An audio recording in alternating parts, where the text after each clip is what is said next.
కేసీఆర్ గారి నాయకత్వంలో మన రాష్ట్రంలో మీకు తెలుసు, ఇప్పుడు ఇక్కడ మా మున్సిపల్ జిహెచ్ఎంసీ నుంచి మాట్లాడిన తమ్ముడు బాలకృష్ణ కదా, బాలకృష్ణ ఒక మాట అన్నాడు, అడగకుండానే 3 సార్లు జీతం పెంచిండు కేసీఆర్ గారు అని చెప్పిండు. ఎందుకు పెంచిండు కేసీఆర్ గారు? చప్పట్ల కోసం చెప్తలేను. ఎందుకు పెంచిండు కేసీఆర్? గ్రామ పంచాయతీ పారిశుద్ధ్య కార్మికుల జీతం ఎందుకు పెంచిండు అడగకుండానే? మున్సిపల్ వర్కర్లది ఎందుకు పెంచిండు 2 సార్లు?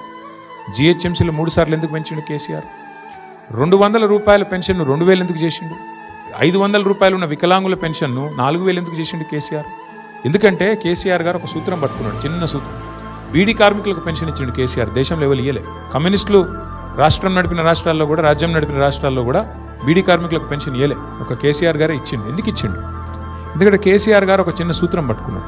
ఆయన మా అందరికీ చెప్పేది ఏమంటే పదే పదే, ఓ ప్రభుత్వం యొక్క ప్రాథమిక కర్తవ్యం సమాజంలో అత్యంత బలహీనమైన, అత్యంత ఇబ్బందుల్లో ఉన్న వర్గం ఏదైతే ఉంటుందో వాళ్ళని కడుపులో పెట్టుకొని చూసుకొని వాళ్ళకు 3 పూటలు వాళ్ళ నోట్లకు బువ్వ పోయేటట్టు చూసుకుంటే అశాంతి చెలరేగదు, రెస్ట్లెస్నెస్ ఉండదు, సమాజంలో అసమానత రాదు.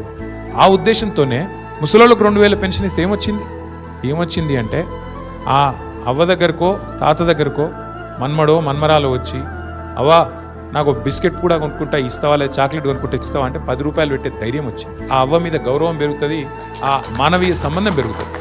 ఎందుకు చెప్తున్నా అంటే, ప్రభుత్వానికి ఆ మానవీయ కోణం పోతే కొంతమంది పెద్దలు మాట్లాడతారు, రేవడీ కల్చర్ మంచిది కాదు. ఏంటిది రేవడీ కల్చర్ అంటే? ఫ్రీగా ఏది ఇవ్వద్దు, అనుచితం, ఉచితాలు మంచిది కాదని మాట్లాడతారు.